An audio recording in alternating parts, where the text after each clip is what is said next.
बिस्मिल्लाहिर्रहमानिर्रहीम। अस्सलामुअलैकुम। Welcome to superior learning management system. Dear students, मैं प्रोफेसर अस्मा सरवर आपके साथ हूँ। हम लोगों ने चैप्टर नंबर 13 को फिनिश कर लिया है। चैप्टर नंबर 13 की उम्मीद है कि आपको बहुत अच्छे तरीके से समझ भी आ गई है और आपने उसके न्यूमेरिकल करके भी देख लिए हैं।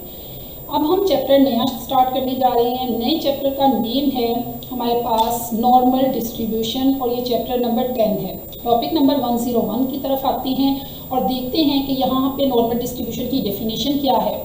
नॉर्मल डिस्ट्रीब्यूशन हमारे पास एक ऐसी डिस्ट्रीब्यूशन है जो कंटिन्यूस डिस्ट्रीब्यूशन है।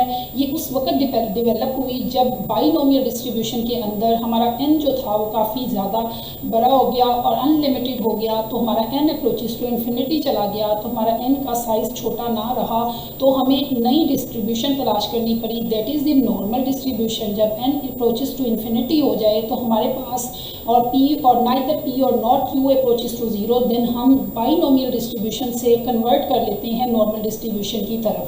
और normal distribution continuous probability distribution है और इसका जो डेंसिटी फंक्शन है वो है एफ ऑफ एक्स इक्वल है 1/सिग्मा square root of 2 pi e की power -1/2 x minus mu over sigma का स्क्वायर।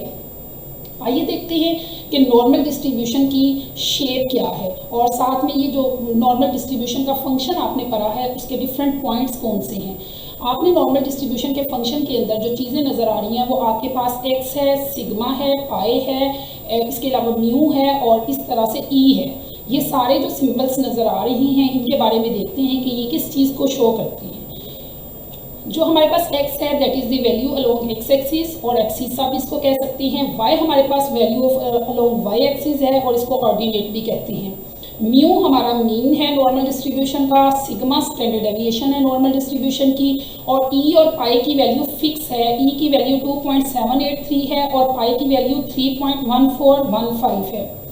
नॉर्मल डिस्ट्रीब्यूशन के 2 पैरामीटर्स हैं, एक म्यू है और दूसरा सिग्मा है।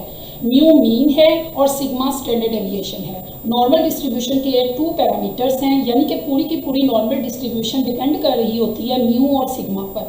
अगर हमारे पास म्यू और सिग्मा की वैल्यू पता हो तो हम पूरे नॉर्मल फंक्शन की वैल्यू को कैलकुलेट कर सकते हैं। उसके बाद हम इस काबिल होते हैं कि हम x की वैल्यूज़ दे के एफ ऑफ एक्स को हासिल कर सकें। एफ ऑफ एक्स को यहाँ पर y से डिनोट किया गया है। x की वैल्यू पुट करने से हमारे पास y की वैल्यू आती है या x की वैल्यू देने से f ऑफ x की वैल्यू आती है। तो इस तरह से हमारे पास e और पाई तो फिक्स हैं, तो हमारे पास सिर्फ म्यू और सिग्मा जब होगा तो हम इस नॉर्मल डिस्ट्रीब्यूशन में x की वैल्यू देने से y की वैल्यू को फाइंड आउट कर सकेंगे। इसके बाद आते हैं कि नॉर्मल डिस्ट्रीब्यूशन के 2 पैरामीटर्स हैं, एक आपके पास म्यू है और दूसरा सिग्मा है। और नॉर्मल डिस्ट्रीब्यूशन को राइट किया जा सकता है कैपिटल N और ब्रैकेट म्यू और कॉमा सिग्मा स्क्वायर।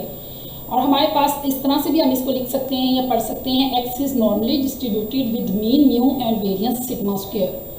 नेक्स्ट देखते हैं कि नॉर्मल डिस्ट्रीब्यूशन की शेप क्या है। नॉर्मल डिस्ट्रीब्यूशन की शेप जो है वो बेल शेप है और ये हमारे पास बेल शेप है, यूनी मॉडल है और सिमेट्रिकल ग्राफ है इसका।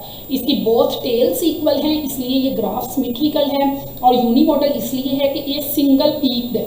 इसकी पीक जो है वो सिंगल है। जब मोड सिंगल होता है तो पीक भी इस कर्व की सिंगल है। तो यहाँ पर ये जो कर्व है ये सिंगल पीक को शो कर रहा है और हमारे पास जो नॉर्मल डिस्ट्रीब्यूशन है वो यूनी मॉडल है और इस कर्व की बोथ टेल्स इक्वल है, तो इसलिए ये सिमेट्रिकल डिस्ट्रीब्यूशन है। और इसकी शक्ल जो है वो बेल की है, जैसे मंदिरों में लगी हुई घंटी होती है इस तरह की इसकी शेप है। तो लिहाजा इसकी शेप को जो कंट्रोल करता है बेसिकली वो सिग्मा है, वो रिलेटिव फ्लैटनेस को कंट्रोल करता है। आइए देखते हैं कि नॉर्मल डिस्ट्रीब्यूशन की शेप पर सिग्मा का और म्यू का क्या इफेक्ट होता है।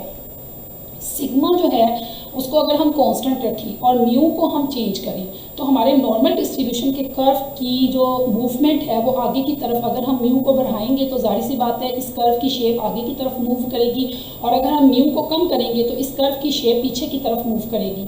और चूंकि ये यूनी मॉडल है तो इसलिए म्यू के ऊपर, म्यू जो कि मीन और मोड दोनों इक्वल हैं, तो म्यू के ऊपर इस कर्व की पीक होती है।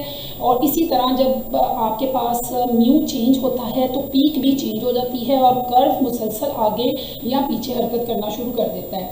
तो इस तरह से सिग्मा को फिक्स रखते हुए म्यू को चेंज करते हैं, तो इस तरह से हमारे पास नॉर्मल कर्व की जो पोजीशन है उसमें फ़र्क आता है और उसकी वीकनेस या फ्लैटनेस पर फ़र्क नहीं आता। लेकिन अगर हम सिग्मा को चेंज करें और म्यू को कांस्टेंट रखें तो हमारे जो कर्व है इसकी पीकनेस पर फ़र्क आता है, इसकी फ्लैटनेस में फ़र्क आता है।